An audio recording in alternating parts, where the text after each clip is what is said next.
संघ एकीकृत के जिले के समस्त पदाधिकारीगण, रेस्पेक्टेड आरएनए के प्रदेश अध्यक्ष रायन जी राणा जी, संपूर्ण प्रदेश कमेटी के साथी, बीकानेर के संभागीय संयोजक जिला अध्यक्ष एएनएम एनर्जी प्रकोष्ठ की प्रदेश संयोजक धर्म सुरेंद्र जी, समस्त जिले की बड़ी छोटी बहनें और समस्त क्रांतिकारी साथी। जैसा कि आज वो कौन सी मजबूरी थी कि कोरोना के काल में राजस्थान की नर्सेज को संघर्ष के लिए मजबूर होना पड़ रहा है। बार बार हम सरकार से आग्रह करते जा रहे हैं कि राजस्थान की नर्सेज कोई आंदोलन नहीं चाहती। बार बार हम सरकार का ध्यानाकर्षण छोटी छोटी बात को लेकर के एक बदनाम परिवर्तन, जिस पर सरकार का 1 रुपए का वित्तीय भार नहीं है, बदनाम परिवर्तन तो करना है, लेकिन इफ बट कॉमा उसमें जरूर लगा। हमने कहा था अब मेल नर्स 2 को नर्सिंग ऑफिसर बना दो, कि नर्सिंग ऑफिसर रहने दो, कोई नया नाम सुझा दो, नर्स नया नाम दे दो। मेल नर्स फर्स्ट को या स्टाफ नर्स फर्स्ट को सीनियर नर्सिंग ऑफिसर बना दो, कि इनको नर्सिंग ऑफिसर बना दो। हमने कहा पीएचएन और नर्सिंग ट्यूटर्स को लेक्चरर इन नर्सिंग कर दो, क्योंकि नर्सिंग केवल ट्यूटर शब्द को अगर आप गूगल पे ट्रांसलेट करेंगे तो गूगल का ट्रांसलेशन ट्यूटर शब्द का जो आता है वो एज ए लेक्चरर ही आता है। आपको उसके कहते हैं ना पर्यायवाची शब्द, ट्यूटर का पर्यायवाची शब्द है लेक्चरर। हम कहते हैं लेक्चरर बना दो, क्यों बना दो? यूजीसी की और इंडियन नर्सिंग काउंसिल की जो सीधी गाइडलाइन है वो लेक्चरर से शुरू होती है। हम कहते हैं कि एएनएम ट्रेनिंग सेंटर्स पर 2010 के बाद, पहले क्या होता था 2010 से पहले कि 3 साथी मेल नर्स फर्स्ट और 1 साथी नर्सिंग ट्यूटर नर्सिंग अधीक्षक की प्रमोशन होता था। 2010 की गाइडलाइन बदली, उसमें कहा कि नर्सिंग ट्यूटर्स जो है वो जो हॉस्पिटल में आते हैं तो स्टाफ को जो बच्चों को ट्रीट करते हैं इस तरह करते हैं, और क्लिनिकल का बंदा अगर टीचिंग साइड में जाएगा तो उसको मास्टर रोटेशन प्लान है, क्लिनिकल रोटेशन प्लान है, किस तरह इंटरनल असेसमेंट करना है वो नहीं आता। तो क्लियर गवर्नमेंट ने कहा 2010 में सीधा वैसा नहीं होगा। हमने कहा था एनएस का जो पद है, एनएस का जो पद है वो इक्वल टू प्रिंसिपल है, कोई तनख्वाह का चक्कर नहीं है, इसको चेंज कर दो, वो नहीं कर। अभी रायन जी राणा जी एक सवाल पूछ रहे थे मेरे, उन्होंने कहा पुरुषोत्तम जी आज के इस धरने में आपको नर्सिंग शिक्षकों की वो समस्याओं को सदन के समक्ष रखना है, जनता के समक्ष रखना है। क्योंकि निश्चित तौर से नर्सिंग टीचर समुदाय का जो कैडर है वो छोटा कैडर हो सकता है, लेकिन नर्सिंग टीचर राजस्थान का पूरे दिल और जान से संघर्षशील साथियों के साथ जुड़ने में भरोसा करता है। मुझे गर्व है इस बात का कि हमें नर्सिंग टीचर की जितनी भी डिमांड हमने आदरणीय रायन जी राणा जी को दी है, सारी के सारी मांगे हूबहू अपने मांग पत्र में रखी है। कुछ लोगों ने क्या किया, हमने कहा था लेक्चर बना दो, उन्होंने कहा असिस्टेंट लेक्चर दिया है, कोई सीनियर लेक्चर दिया है, कोई एसोसिएट प्रोफेसर दिया है, तो सरकार भी कंफ्यूज हो गई कि बनाना क्या आखिर में।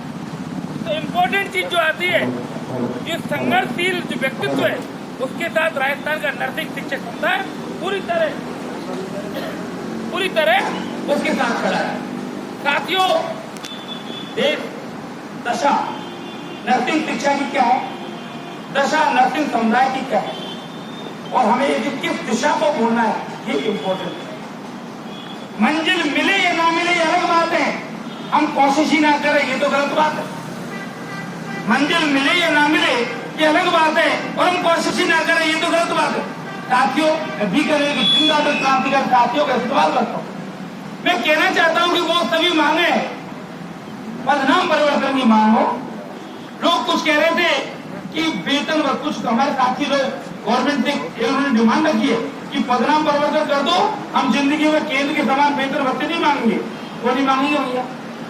इसको हमारे कर्मचारी साथियों ने बड़े संघर्षों के साथ 2 चीजें तो ली है, 9, 18, 27 का चयनित वेतनमान और केंद्र के समान वेतन भत्ते जो हमें हमेशा मिलते रहेंगे। इस तरह के समझौते गवर्नमेंट के साथ हमेशा हुए। तो क्या हमारे पूर्वजों की जो विरासत हमें मिल रही है, उस विरासत से आगे जाना तो बड़ी चीज है, क्या हम उस विरासत को भी संभाल पाने में सक्षम है या नहीं, ये साथियों अपने को सोचना पड़ेगा। वो विरासत को हमारे घर वाले हमको 2 मकान देके चलेंगे, वो 2 मतदानों को अगली पीढ़ी को देके जा रहे कि नहीं देके जा रहे, ये इम्पोर्टेंट है। 9, 18, 27 हो चाहे केंद्र के समान बेहतर भर्ती हो, हमारे सीनियर कर्मचारी साथी अपने संघर्षों के दम के राजस्थान के कर्मचारी को देखेंगे। और साथ ही ये हमारा फर्ज बनता है कि हमारे पूर्वजों की दी हुई विरासत को हमें बेचने का हक नहीं। साथियों, निश्चित तौर से तनख्वाह बहुत ज्यादा हो सकती है, आदमी अपनी ड्यूटी करता है और घर पे जाके एसी चलाता है, टीवी देखकर, और वो मान लेता है कि जो मीडिया दिखा रहा है वे सब कुछ परसेप्शन सारा का सारा ठीक है, और इसी को बहुत अच्छा समझ ले रहा है। और साथियों, इसी परसेप्शन में 2004 के बाद नियुक्त होने वाले समस्त कर्मचारियों की पेंशन को एक झटके में काट के चला गया। साथियों, आने वाले वक्त में गौर कर लेना, आज मोदी, आज जो मोदी मीडिया है, आज जो मीडिया का परसेप्शन आपको दिया जा रहा है, जिस तरह BSNL को बेचा, एक एक कर्मचारी को घर दिखा दिया गया, कंपल्सरी रिटायरमेंट देकर।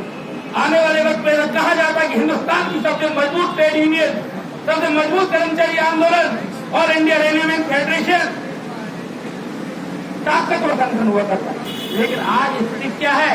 आज रेलवे को जिस तरह बेचने की कोशिश की जा रही है, हम हो सकता है कि राजी हो रहे हो, वो तेजस की ट्रेनों का परसेप्शन आपको दिखाया जा रहा है, वो एयर होस्टेस की तरह सुंदर सुंदर लड़के कम कपड़ों में वहां चाय सर्व करती हुई आपको दिखाई जा रही है।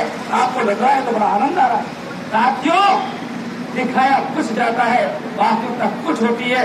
उस दिन सोचिएगा जब आपका बच्चा 20 और 21 साल का होगा और जब रोजगार की तलाश में होगा, जब पता चलेगा कि BSNL बिक चुका है, रेलवे बिक चुकी है, इंडियन रेल बिक चुका है, रेल बिक चुकी है। और साथियों, थोड़े दिन पहले जिस PPP मॉडल पर हमारे आदरणीय राजेंद्र राणा जी के साथ में हमारे इसी बैनर के कई साथी जेल में गए, तो PPP मॉडल को तत्काल तो रोक दिया गया। लेकिन साथियों, वो दिन दूर मत मानना जब आपके डिस्ट्रिक्ट हॉस्पिटल भी किसी न किसी कॉर्पोरेट घराने के हाथों में होंगे। साथियों, PHC कॉर्पोरेट घराने में हाथ होंगी। आपने देखो PHC और CHC को छोटे छोटे उद्योगपतियों को दिया जा रहा है, और डिस्ट्रिक्ट हॉस्पिटल, SMS हॉस्पिटल और PVM हॉस्पिटल वो भी बड़ा नहीं होगा, क्योंकि अडानी, अंबानी, टाटा है, बिरला के पास में हो, और इसका पूरे का अहमदाबाद और बॉम्बे में संचालन हो रहा हो। किसी बड़ी मत मानना। आज UTV क्या है, अर्जेंट टेंडरी बेसिस पे भर्ती क्या है। मैंने जयपुर की तरफ में बोला था कि बीसी निर्धारक को 6,900 में पति पत्नी 2 बच्चों के साथ किराए का कमरा लेकर के जयपुर में खर्चा चला ले। हम चैलेंज करते हैं पूरे नीति निर्धारकों को कि 6,900 रुपए में क्या स्थिति देखेगा। पीपल की प्रसारक वेतन का कैलकुलेशन होता है वो 9,000 होता है, और जिस बंदे ने GNM BS के रेलवे की नजदीक किया है वो 6,900 में मेन2 पर UTV में लगा है। उसमें भी स्थिति क्या है? आदरणीय जिलाध्यक्ष हमारे कह रहे थे कि 7-7 महीने के कर्मचारी को तनख्वाह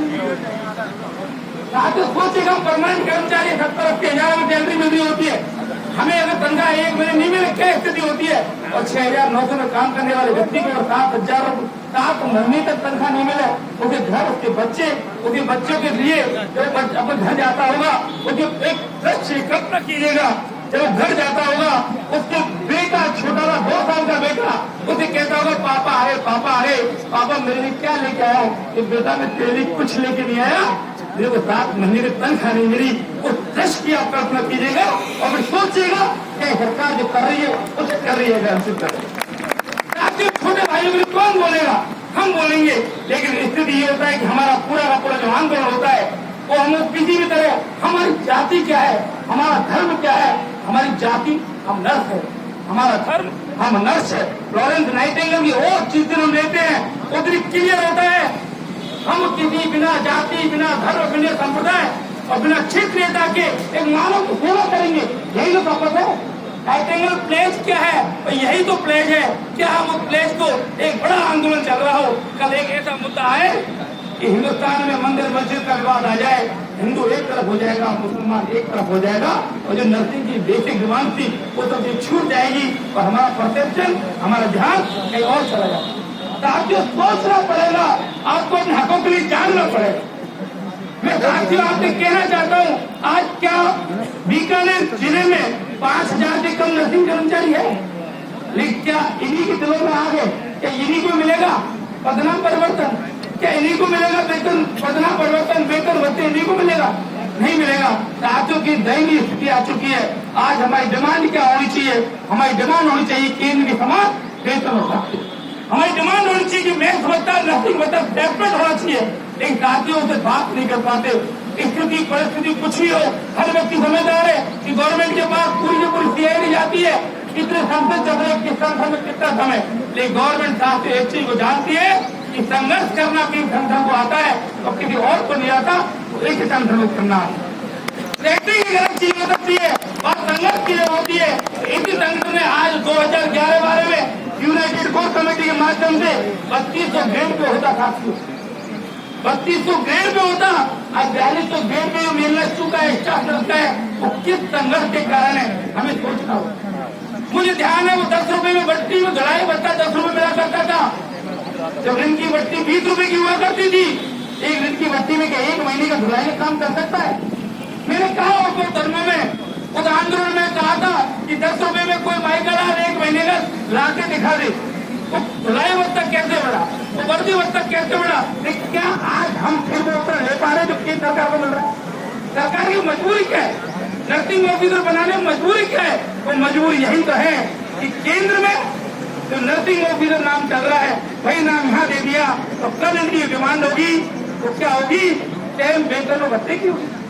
इसलिए वो कुछ कर्मचारी नर्सिंग साथियों से लिखवाना चाहती है कि हम नर्सिंग ऑफिसर तो कर देंगे, लेकिन केंद्र के समान वेतन भत्ता नहीं मांगे। इस साजिश को समझना पड़ेगा। आज इतने मान लेना कि आपके संगठन का नेतृत्व कुशल नेतृत्व लड़ाई कर रहे हैं, उसके पीछे क्या है? उनके तो तर्क है। जब वो बात करते हैं गवर्नमेंट के साथ में, हर चीज रेस्ट्रो के साथ बात करते हैं, वो 2 पन्नों का डिमांड चार्टर लेकर के गवर्नमेंट से बात करने नहीं जाते। मुझे मालूम है उनके साथ जो लोग जाते हैं वो एक फाइल का बड़ा पुरंदा लेकर के बात करते हैं, एक फाइल का बड़ा पुरंदा लेकर के गवर्नमेंट के साथ में डॉक्यूमेंट प्रूफ के साथ बात करते हैं। साथियों, हमारा आपसे यही कहना है कि आने वाले कुछ महीनों तक आरएनए के द्वारा संभाग स्तर पर धरने लगाए जाए। इसकी बेसिक कंसेप्ट यही है कि स्थिति हम नहीं चाहते, कोरोना काल में जनता परेशान है, हम कोई आंदोलन करना नहीं चाहते। लेकिन सरकार क्या चाहती है कि आंदोलन, हम चाहते हैं हम आंदोलन नहीं करें, सरकार चाहती है कि करो। आप किसी व्यक्ति से लड़ना नहीं चाहते तो क्या करेगा? आपने कहानी सुनी होगी शेर की और उसकी भेड़िया की, कि तूने मुझे गाली क्यों दी? मैंने नहीं दी।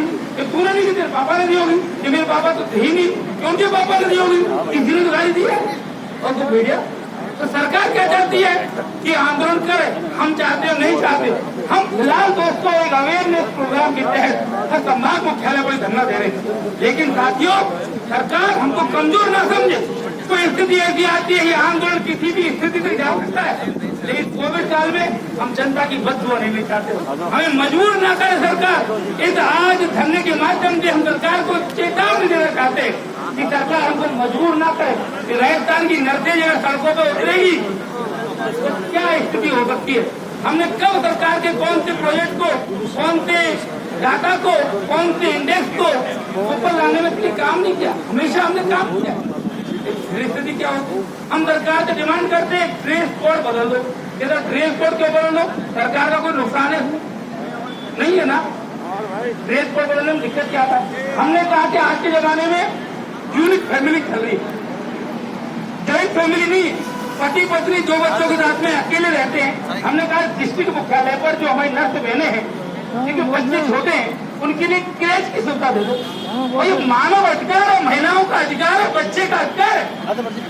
अगर राइट ऑफ चाइल्ड हम पढ़ते हैं, राइट ऑफ चिल्ड्रन को हम पढ़ते हैं, तो बच्चे का अधिकार है, वो सुविधा मिलनी चाहिए। जब माँ और पिताजी उसके ड्यूटी पर जा रहे हैं तो डिस्ट्रिक्ट हॉस्पिटल में क्रेच की सुविधा होगी, तो क्या वो बच्चा जो पैदा हुआ है उसका अधिकार सरकार दे नहीं सकती? वो नहीं देना चाहती था। आपकी बात आती है आयुर्वेद वालों को दवाई लिखने का अधिकार है, एक झटके मिल गया, आपको क्यों नहीं मिला? क्या सरकार हमको बार चला नहीं दी? एक हमारे ग्राम सेवक जो पंचायत बच्चे होता है उन्हें ग्राम विकास अधिकारी बना दिया जाता है, आपको बनाने में दिक्कत आती है। एक फार्मासिस्ट का छोटा सा कह रहे जो 1200 का है, उनके लिए सुपरिटेंडेंट का फार्मासिस्ट बन जाता है, आपके लिए उसकी योगी होती है। एक जो रेडियोग्राफर लैब टेक्नीशियन का जो सुपरिटेंडेंट होता है, उसे आप वीडियो पावर देते वेरीफाइड कर देते हैं, हमारे नर्सिंग अधीक्षक को वेरीफाइड करने में आप साथियों, हमें यूनाइटेड रहना है, हमें संघर्ष करना है। और इस संघर्ष के लिए जब तक आप अवेयरनेस कार्यक्रम को अपने ड्यूटी के दौरान चर्चा नहीं करोगे तब तक मजा नहीं आएगा। जब ड्यूटी पे जाते हैं हमारे साथियों को, आपके साथ में जो लोग काम कर रहे हैं, आपके साथ कहाँ कहाँ अनजस्टिस हो रहा है, कहाँ कहाँ आपके साथ अन्याय हो रहा है, आपको वो चीजें बतानी होगी, लोगों को जागरूक करना होगा। और आने वाले कुछ दिनों के बाद निश्चित तौर से सरकार अगर नहीं करेगी तो ये नतीज का आंदोलन इतना विशाल इतना होगा जिसकी सरकार कल्पना नहीं कर सकती। जय हिंद, जय हिंद।